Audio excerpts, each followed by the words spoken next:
இன்றைய முக்கிய செய்திகள். KN நேரு தம்பி ராமஜெயம் கடத்தி கொலை. கை கால்கள் கட்டப்பட்ட நிலையில் புதரில் சடலம் கண்டுபிடிப்பு. கூடங்குளம் அணுமின் நிலையம் 2 மாதத்தில் செயல்படும். சட்டசபையில் ஜெயலலிதா தகவல். குடியிருப்பவர்கள் பற்றிய விவரம் தெரிவிக்கும் விவகாரம். போலீஸ் நடவடிக்கைக்கு உயர்நீதிமன்றம் தடை. சேது சமுத்திர பிரச்சனையில் திமுக அதிமுக ஆவேசம். அமளி காரணமாக நாடாளுமன்றம் முடக்கம்.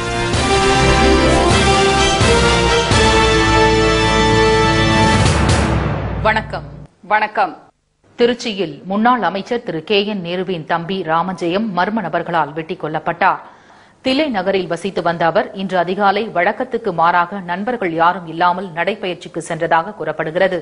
காலை 9 மணியாகியும் அவர் வீடு திரும்பாததால் அவரது மனைவி லதா போலீசாரிடம் புகார் கொடுத்தார்.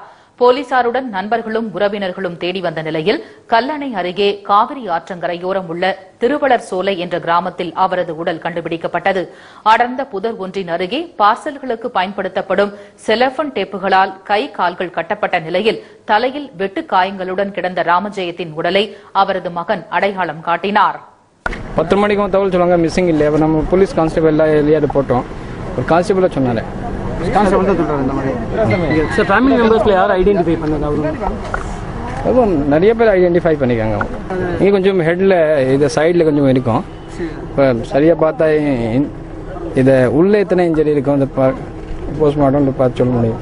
ராமஜெயம் உடல் வைக்கப்பட்டிருந்த மருத்துவமனை முன் திரண்ட உறவினர்களும் ஆதரவாளர்களும் கல்வீச்சில் ஈடுபட்டதால் அங்கு பதற்றம் நிலவியது. பல பகுதிகளில் கடைகள் அடைக்கப்பட்டன. பள்ளிகளுக்கும் விடுமுறை விடப்பட்டது. பிரேத பரிசோதனை முடிந்து அவரது உடல் உறவினர்களிடம் இன்று மாலை ஒப்படைக்கப்பட்டது. ராமஜெயம் மரணத்துக்கு இரங்கல் தெரிவித்துள்ள திமுக தலைவர் திரு மு கருணாநிதி திமுகவினரை பொறுமை காக்குமாறு கேட்டுக் கொண்டுள்ளார். இதனிடையே உழவர் சந்தை அருகே வேனில் வந்த சிலர் தங்களை சிபிஐ அதிகாரிகள் என்று கூறி ராமஜெயத்திடம் வாக்குவாதத்தில் ஈடுபட்டது தெரியவந்துள்ளது. பனையபுரம் என்ற இடத்தில் டெம்போ வேன் ஒன்றும் கண்டுபிடிக்கப்பட்டுள்ளது. கூலிப்படை மூலம் கொலை நடத்தப்பட்டிருக்கலாம் என்று போலீசார் சந்தேகிப்பதால் 3 தனிப்படைகள் அமைத்து தேடுதல் வேட்டையை தீவிரப்படுத்தியுள்ளனர். தமிழகத்தில் வரும் ஜூன் மாதம் முதல் மின்வெட்டு படிப்படியாக குறைக்கப்படும் என்று முதலமைச்சர் செல்வி ஜெயலலிதா அறிவித்துள்ளார். சட்டப்பேரவையில் இன்று விதி 110 கீழ் அறிக்கை ஒன்றை வாசித்த அவர் மின்வெட்டை குறைக்க அரசு எடுத்து வரும் பல்வேறு திட்டங்கள் பற்றி விளக்கினார். கூடங்குளம் அணுமின் நிலையத்தில் 2 மாதங்களில் மின் உற்பத்தி துவங்கும் என்று எதிர்பார்ப்பதாக தெரிவித்த செல்வி ஜெயலலிதா 660 மெகாவாட் திறன் கொண்ட 800 அனல் மின் விரிவாக்க திட்டம் செயல்படுத்தப்படும் என்றார். இந்த அனல் மின் திட்டம் சூப்பர் கிரிட்டிக்கல் என்னும் தொழில்நுட்பத்துடன் கூடியதாக இருக்கும். இந்த திட்டத்தின் மூலம் குறைந்த அளவு நிலக்கரியில் அதிக அளவு மின் உற்பத்தியை பெற இயலும். இந்த அனல் மின் திட்டம் 2015ஆம் ஆண்டு இறுதிக்குள் தனது உற்பத்தியை தொடங்கும். கூடங்குளம் அணுமின் நிலையம் தனது உற்பத்தியை இன்னும் 2 மாதங்களில் துவக்கிவிடும் என எதிர்பார்க்கப்படுகிறது. திரவ இயற்கை எரிவாயு மூலமாக மின் உற்பத்தி செய்வதற்கான முனையம் அமைக்கப்பட்டு அதன் மூலம் 500 மெகாவாட் மின் உற்பத்தி செய்வது பற்றி அரசு ஆராய்ந்து வருவதாகவும் செல்வி ஜெயலலிதா தெரிவித்தார். முன்னதாக கேள்வி நேரத்தின் போது மதுரை மத்திய தொகுதி தேமுதிக சட்டமன்ற உறுப்பினர் திரு சுந்தரராஜன் மதுரையில் உள்ள பல பகுதிகளில் குடிநீருடன் கழிவுநீர் கலப்பதால் அரசு உரிய நடவடிக்கை எடுக்க வேண்டும் என்று கூறினார். அதற்கு பதிலளித்த உள்ளாட்சித்துறை அமைச்சர் திரு முனுசாமி கடந்த ஆட்சியில் மதுரை மாநகராட்சி சீர்கெட்டு போயிருந்ததாக தெரிவித்தார். இதற்கு திமுக உறுப்பினர்கள் கடும் எதிர்ப்பு தெரிவித்ததோடு விளக்கம் அளிக்க அனுமதி கோரினர். ஆனால் சபாநாயகர் திரு ஜெயக்குமார் அனுமதி அளிக்க மறுத்ததை தொடர்ந்து திமுக உறுப்பினர்கள் அனைவரும் வெளிநடப்பு செய்தனர். வாடகைக்கு குடியிருப்போர் விவரத்தை ஏப்ரல் மாதத்துக்குள் வழங்காத வீட்டு உரிமையாளர் மீது கிரிமினல் நடவடிக்கை எடுக்க சென்னை உயர்நீதிமன்றம் தடை விதித்துள்ளது. உரிய படிவத்தில் வாடகைதாரர்கள் பற்றிய விவரம் அளிக்காத வீட்டு உரிமையாளர்கள் மீது கிரிமினல் நடவடிக்கை எடுக்கப்படும் என்று சென்னை மாநகர காவல்துறை ஆணையர் திரு திரிபாதி எச்சரித்திருந்தார்.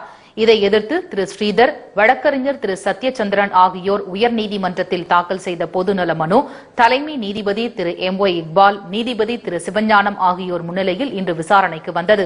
அந்த மனுவில் தகவல்களை சேகரிக்கும் உரிமை காவல்துறைக்கு கிடையாது என்று கூறப்பட்டுள்ளது. பொதுமக்களை 2ஆக பிரிப்பது அடிப்படை உரிமைக்கு எதிரானது என்பதால் இதற்கு தடை விதிக்க வேண்டும் என்றும் கேட்டுக் கொண்டுள்ளனர். ஒரு நபர் வாடகைதாரர் என்ற அடிப்படையில் அவருடைய தனிப்பட்ட விவரங்களை, அவருடைய செல்போன் முகவரி உட்பட அனைத்து விவரங்களையும் கேட்பது என்பதும் அவருடைய புகைப்படத்தை இணைப்பது என்பதும் அவருடைய தனிநபர் உரிமையை பாதிக்கும் செயலாகும். இது அரசியலமைப்பு சட்டத்துக்கு எதிரானது என்ற அடிப்படையில் தான் இந்த மனு தொடுக்கப்பட்டுள்ளது. வழக்கை விசாரித்த நீதிபதிகள் இதுகுறித்து 2 வாரத்துக்குள் பதிலளிக்குமாறு சென்னை மாநகர காவல்துறை ஆணையருக்கு உத்தரவிட்டனர்.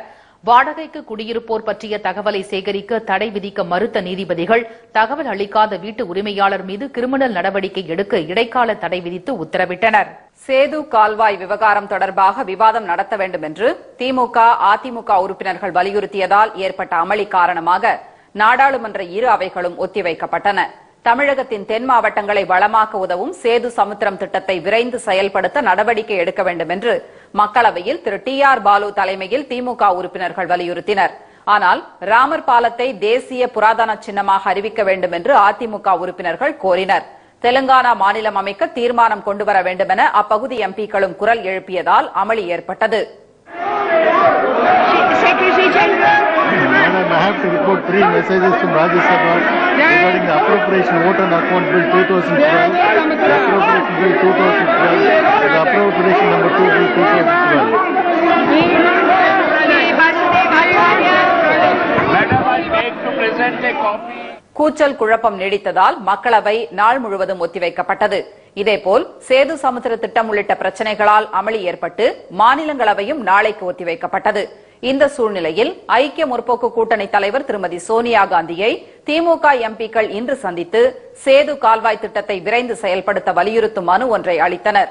சில பேர் சில தனிப்பட்ட காரணங்களுக்காக, சுயநல நோக்கங்களுக்காக நீதிமன்றத்தில் வழக்கு தொடுத்து இதை தாமதப்படுத்திக் கொண்டே போகிற போது இது தமிழ்நாட்டினுடைய முன்னேற்றத்தை, இந்தியாவின் பொருளாதார வளர்ச்சிக்கு நலன் பயக்கக்கூடிய காரியம் அல்ல. எனவே எந்த காரணத்தையும் காட்டாமல், எதையும் இதற்குரிய பிரச்சனை என்று தவிர்க்காமல் சேது சமுத்திர திட்டத்தை நடைமுறைப்படுத்திட வேண்டும் உடனடியாக. திரு மன்மோகன் சிங் பிரிக்ஸ் மாநாட்டில் பங்கேற்க சென்றதால் பிரதமருக்கான மனுவை பிரதமர் அலுவலக இணையமைச்சர் திரு வி நாராயணசாமியிடம் திமுக எம்பிக்கள் அளித்தனர். இதனிடையே ராமர் பாலம் தேசிய புராதன சின்னமாக அறிவிக்கப்படுமா என்ற கேள்விக்கு பதிலளிக்க மத்திய அரசுக்கு உச்சநீதிமன்றம் 2 வார கால அவகாசம் வழங்கியுள்ளது. இது தொடர்பான வழக்கு விசாரணை வரும் 19ஆம் தேதிக்கு ஒத்திவைக்கப்பட்டுள்ளது.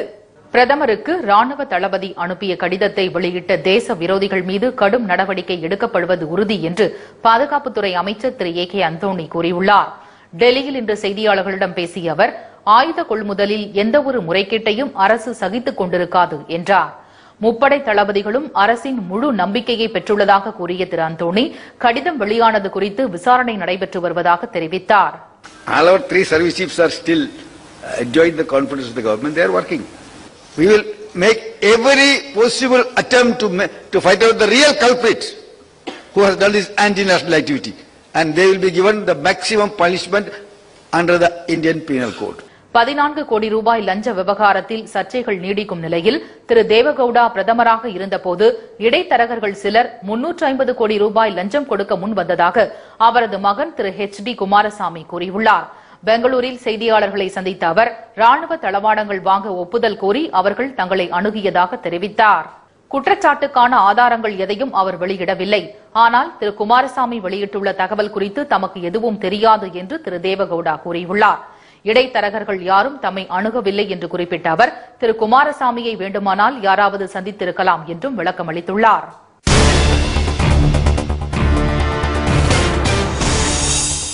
மக்கள் நலப் பணியாளர்கள் பணி நீக்கப்பட்ட விவகாரம், தமிழக அரசின் மறுசீராய்வு மனுவும் தள்ளுபடி. டிஎஸ்பியால் தாக்கப்பட்ட ஆசிரியர்களை போலீசார் மிரட்டல், நீதி விசாரணைக்கு கோரிக்கை. விளம்பர இடைவேளைக்கு பிறகு